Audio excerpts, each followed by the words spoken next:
Welcome to Legendary Elite to Curse the Sky. Level 29. So I got a couple changes in the gear, and a piece of gear that I want to mention as well. So I got rid of the smoke goggles because I've got blurry on the scale mail of the Celestial Sage now. Now I believe this is going to remain my endgame armor for now as of U29. This has got sheltering 38. And the parrying, it says 7 insight bonus to AC and 14 insight bonus to save. I think that's supposed to be 7 insight bonus to save, but something's screwed up with parrying right now because it doesn't seem like all those bonuses are applying. Quality reflect 2, insightful or quality potency 27, fortification, couple slots, really nice armor. It's a higher armor option than the scales of surety that I was using before.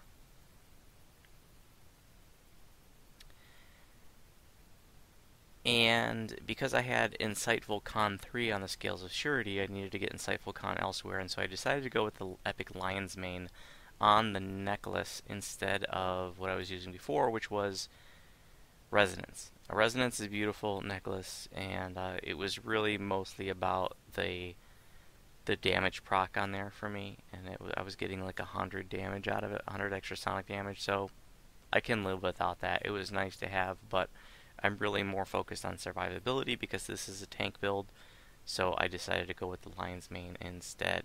And so that's got Insightful False Life on it, as well as Insightful Natural Armor bonus 5, Insightful Fortitude save 3. I'm not going to bother with any of the set bonuses, but real nice necklace. Also worth mentioning, and this is something that I'm emphasizing in my guild lately, is that this is another Insightful Con 4 option, okay? And it's a pretty easy farm out of Epic Subversion. And I'm trying to get my guildies to switch to this over their Necklaces of Mystic Eidolons. The Necklace of Mystic Eidolons was the first +4 Insightful Con item in the game, and so it was a really popular item, out of Haunted Halls, because of the big con, and that's really why most people were wearing them. But it's got that stupid shadow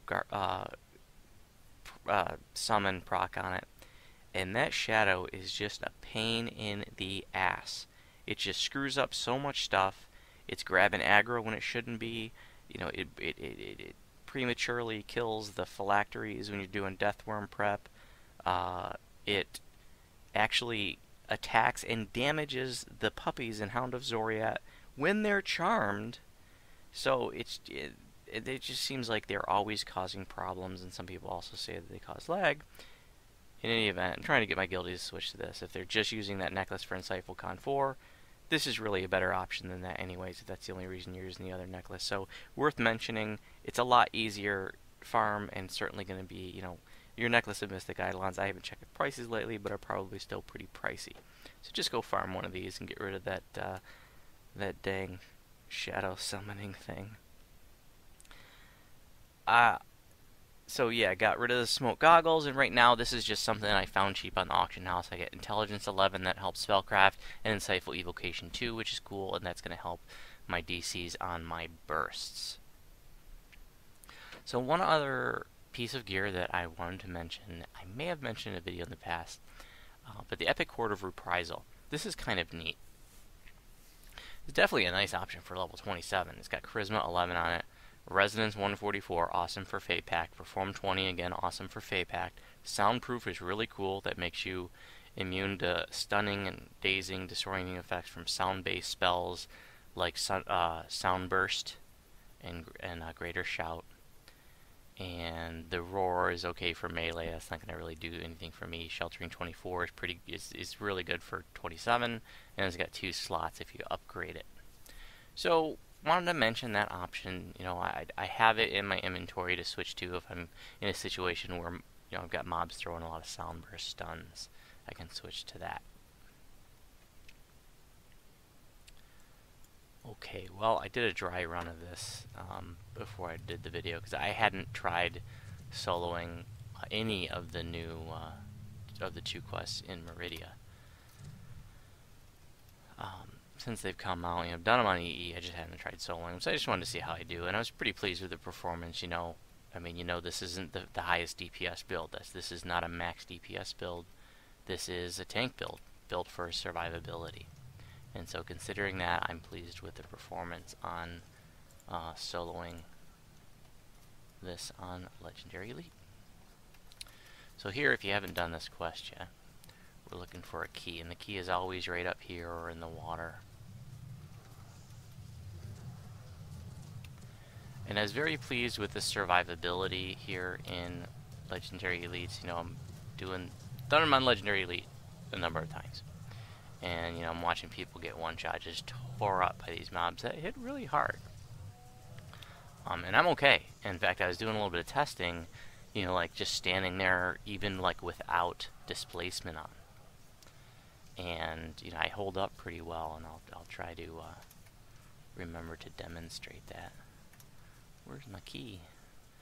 So you want to swim through here, and there's a lever over here that when you pull it, you get optional XP, and it says a wave of magic passes through you. Your mind is now shielded from like domination. So I assume that that's protecting you from, like, I guess militia at the end will dominate you. I've never done this quest and not pulled that lever, so I can't say for sure that that's what would happen, but it stands to reason because succubi do dominate. Where is my key? I'm picking it up there.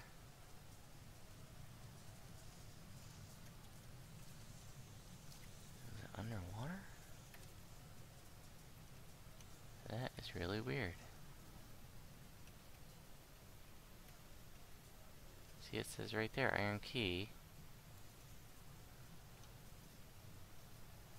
Unless it was like back at the start. Oh, something screwy here.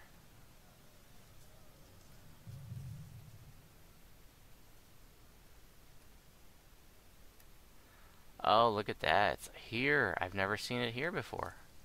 Well, now you know that it can be here in the first pool.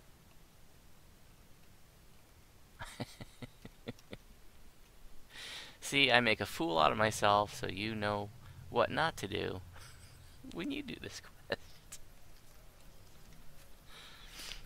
I always thought it was going to be like over here or in the pool up ahead, which are the only places I've seen it so far.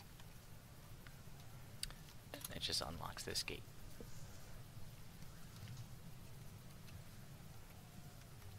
Here you can look up and see the all the Abishai and Archons fighting each other.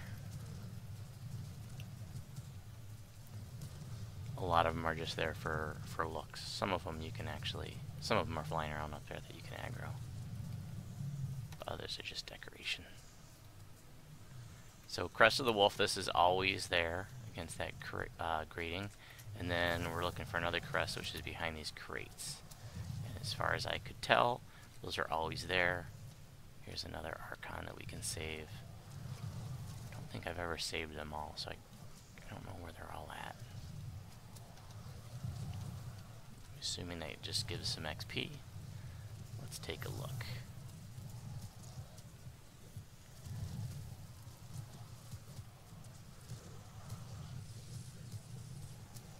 $3,500, so that's not very exciting.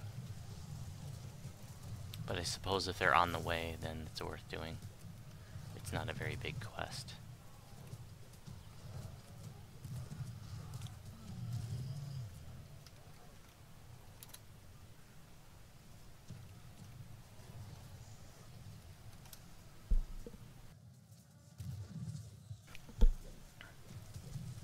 So the Everard's Black Tentacles is pretty much useless in here. I don't have really high saves, and in addition to needing a high DC, it also has a spell pen check. So it just seems like everything's resisting it in the new content. Luckily, we don't have to rely on this build on the effectiveness of the crowd control provided by Everts. Because we've got high defenses and we've also got Sleet Storm.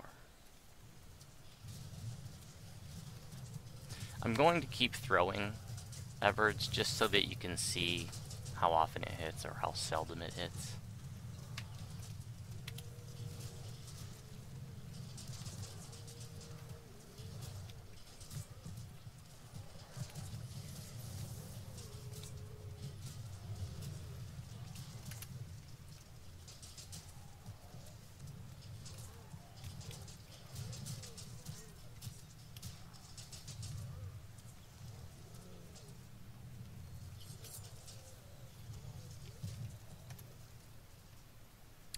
I had a couple people contact me recently through the forums and private messaging and stuff that are doing this build for themselves and are saying they're having a lot of fun with it. I really appreciate hearing from you guys. It's really cool to know that some of you guys are following the series and doing your own version of the Voodu Warlock. So I'm really glad that you're enjoying it. And again, I thank you for saying.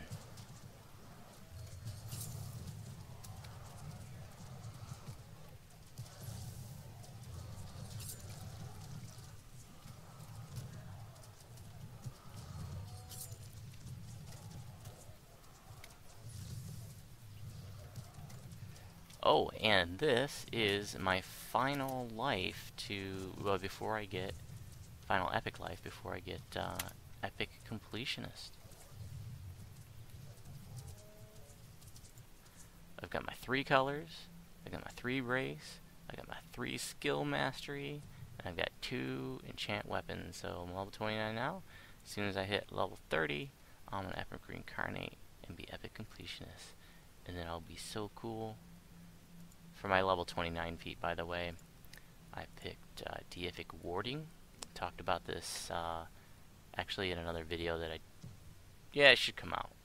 I tanked the epic fleet fire on Thunder Peak Dragons on Ginger the other night and stayed toe-to-toe with them even when they had the big buff, which is what my goal is on this tune. And I was really happy with that performance because, you know, she used to be able to do that, and then after they had the armor down, and then they had the balance pass, that shifted the needle to a point where Ginger couldn't do it anymore, and it was a little depressing. But now she can do it again. It's a little tight, but she did it. She did it all right.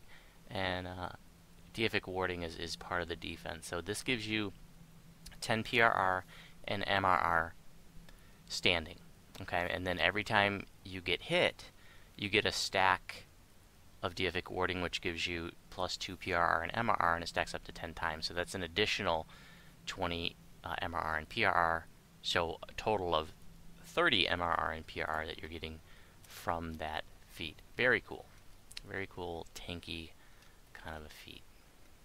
And I'm really glad that they improved it after the initial preview of it. It didn't have the standing 10 PRR and MRR, and I was on the fence about whether or not I wanted to use that, and then once they added that little extra oomph to it, that really made me want to take it.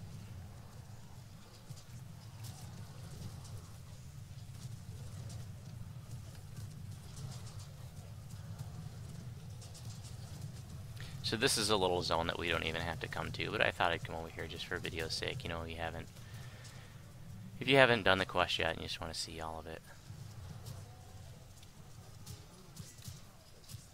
Like I said, it's not very big. I'll pull up the map, show you the whole zone.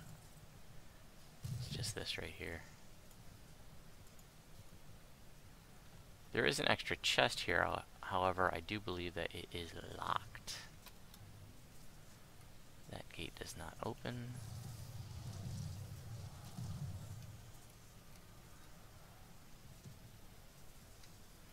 That extra chest is over here.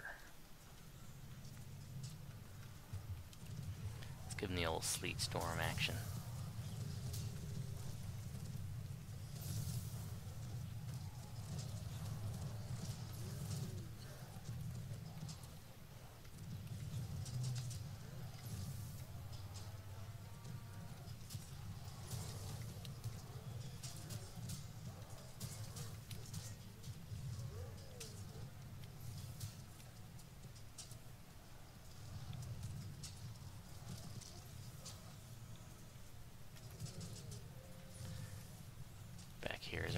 chest. And yep, it's locked.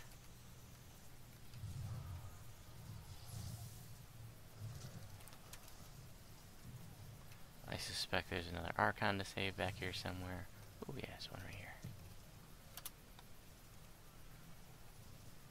Still says 2 left. Like I said, I don't know where they're at. And now is not the time to find them.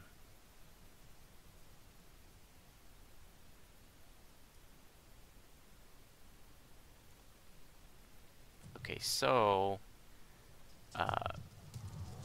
displacements wore off, so let's just stand here for a second.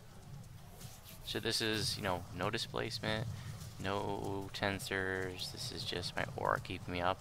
So I'm taking some serious hits there, but I definitely have the ability to take some hits, as you can see, which is really cool. As you know, that's what I wanted this to be about. And I do,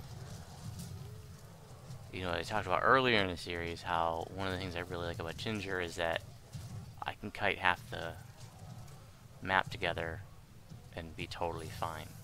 And you know, when I first got into epic levels, I felt like Voodu was a little bit squishy. I didn't feel like I had that ability, but I do now. Voodu is not as good of a self-healer as Ginger, obviously, but Voodu is very survivable, nonetheless. So I am where I want to be as far as that's concerned.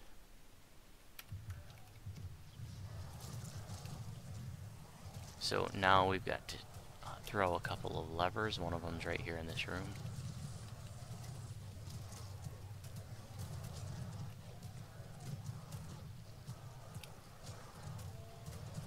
See, we make this look easy, don't we? Of course, the power gamers are going to look at this and go, your DPS sucks.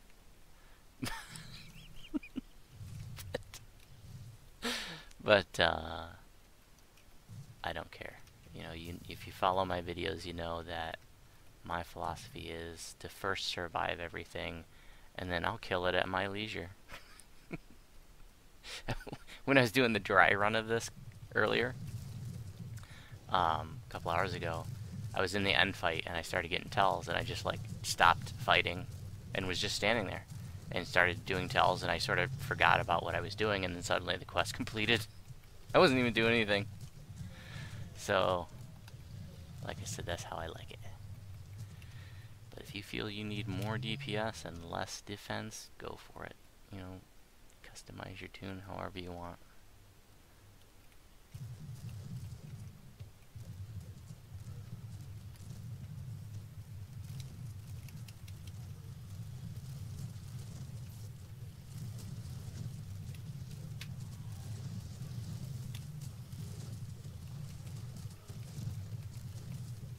I don't think too many power gamers are watching my channel.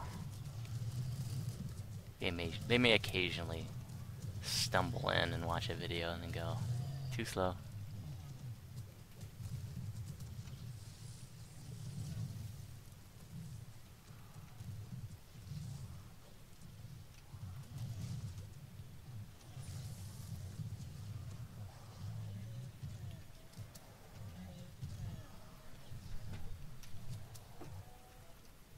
So we got lever here,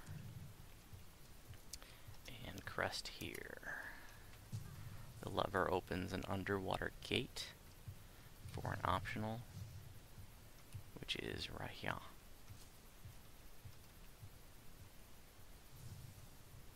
And this optional can drop loot. I couldn't tell you if the loot that it drops is unique to this chest, or if it also drops in the end chest, or if, you know, the end chest and this chest can drop all the same stuff. No idea.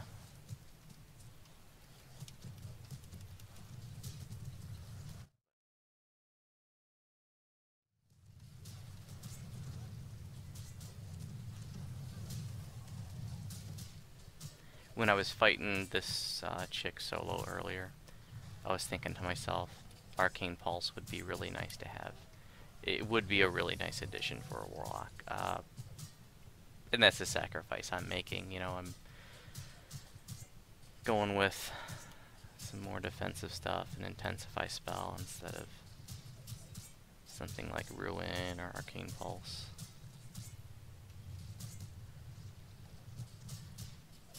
So we'll just have to settle for, you know, killing bosses like this a little bit slower.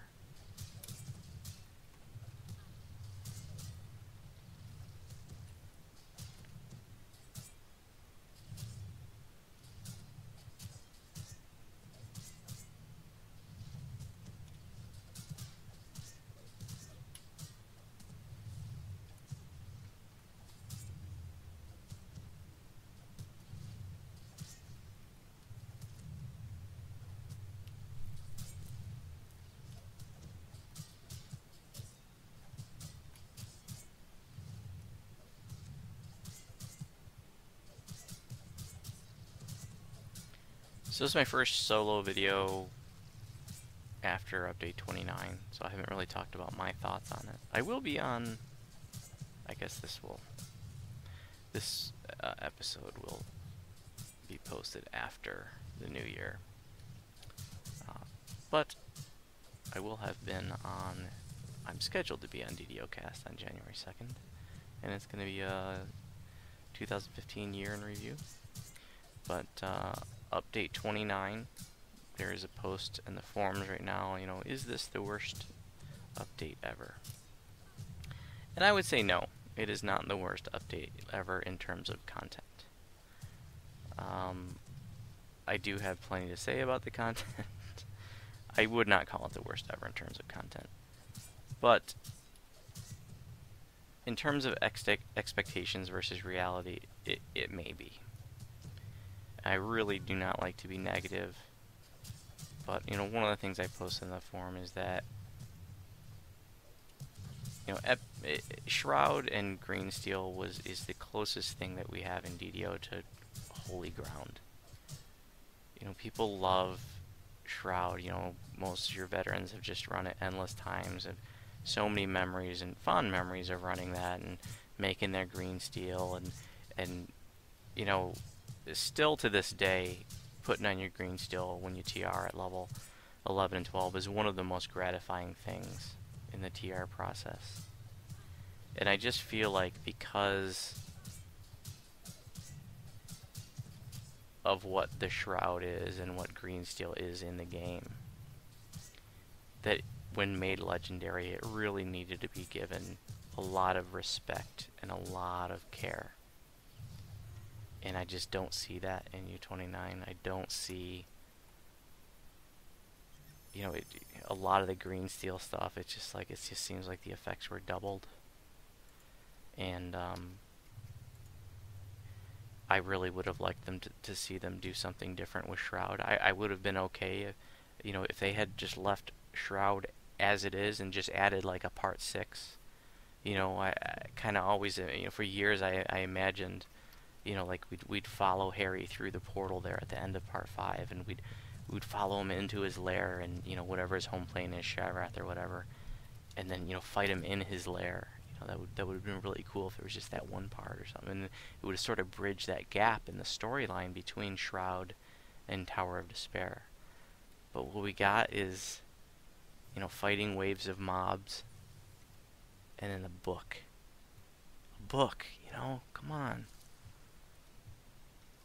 I mean, for a legendary Shroud, we needed an end boss that was something other than a book. And, you know, like I said, I hate to be negative. I really, really do. But I'm just, you know, I'm disappointed in terms of expectations versus reality. U29 is really bad. And, you know, having the same loot in Hound of Zoriat and in Epic or Legendary Tempest Spine, I mean, really? The same loot in 2 different raids?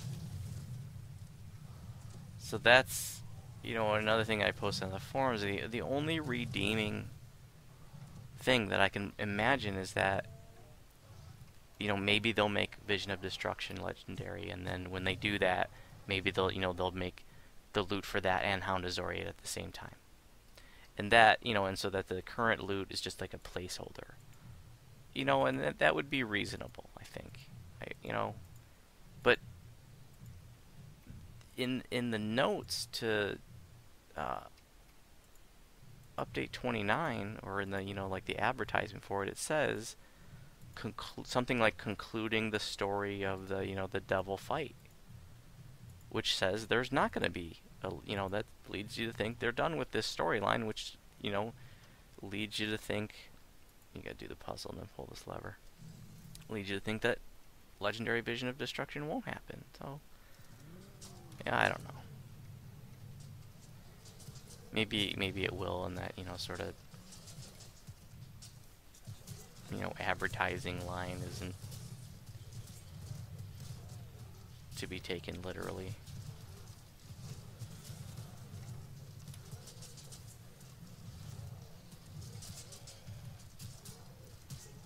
And I guess it could still work considering that advertising line, because Vision of Destruction already happened. They could just make it legendary.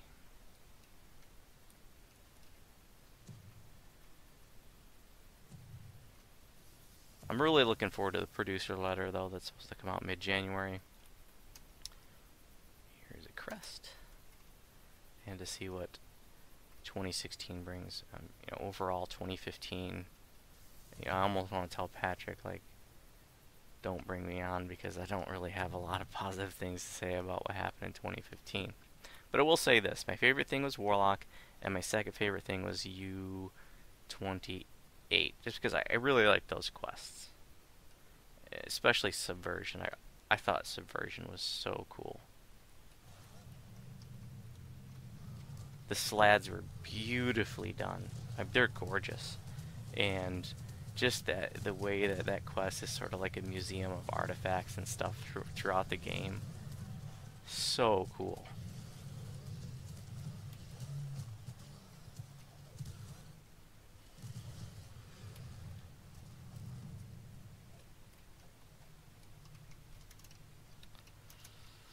And here's my fiance Militia. Isn't she pretty?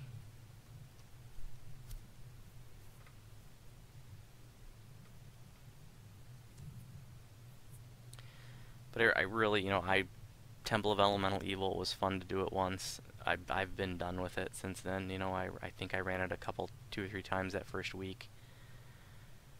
And then we did that guild permadeath event with it, and that's literally the last time I stepped foot in Temple of Elemental Evil, when we did that heroic permadeath event.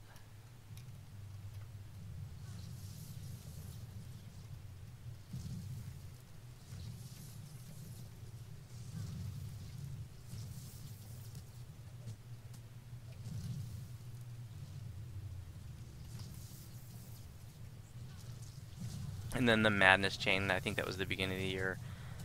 I've never been a big fan of the Madness Chain.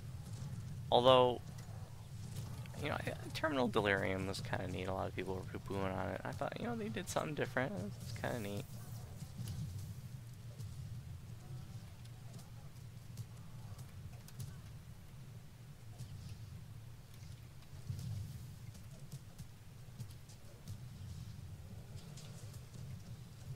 But,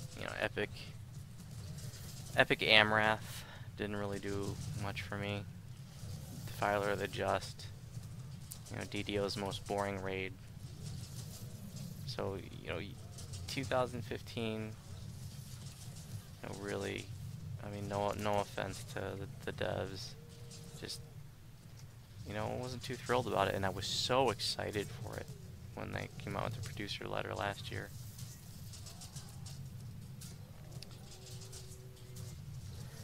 But 2016 is going to bring us Gnome, and then another, classic module for Halloween. So, it's probably going to be Ravenloft, I'm just guessing.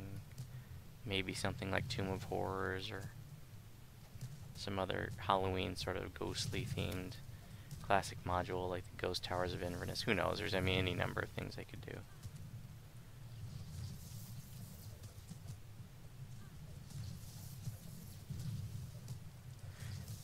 Another problem with 2015 is it was a problem of quantity versus quality. So in Temple of Elemental Evil, we got a lot of quantity but the quality isn't there as far as I'm concerned. Same thing with update 29. We got 3 raids. I mean, that's really over the top in my opinion. And so we got the quantity, but the quality isn't there. And I would much prefer that they bring out high quality and less quantity. So, for example, if U29, if all it was just the 2 quests in Meridia and Legendary Shroud, and then Legendary Shroud and Greensteel given the attention and love that it deserved, I would have been okay with that. And then they could have done like, next update, Legendary Hound of Zoriat, and update after that, Legendary Tempest Spine. We would have got 3 raids in back-to-back-to-back updates. That would have been awesome. We don't need 3 raids in a single update. And I was thinking that before, but I sort of reserved judgment, and but now I definitely think it. 3 raids in one update. No reason for that.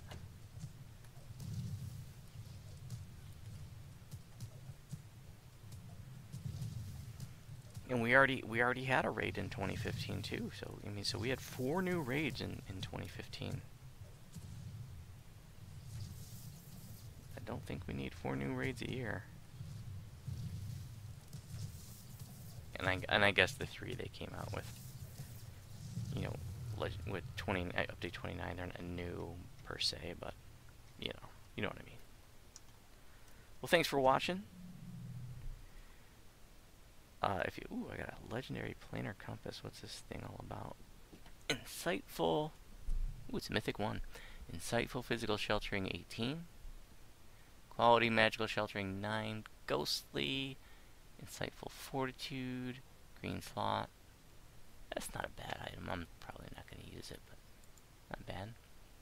Well, if you have any questions about my videos, you can respond on YouTube. And if you have questions about the build I'm doing, you can respond in the Warlock forum. The link to my build post is in every episode's description of the Voodu Warlock series.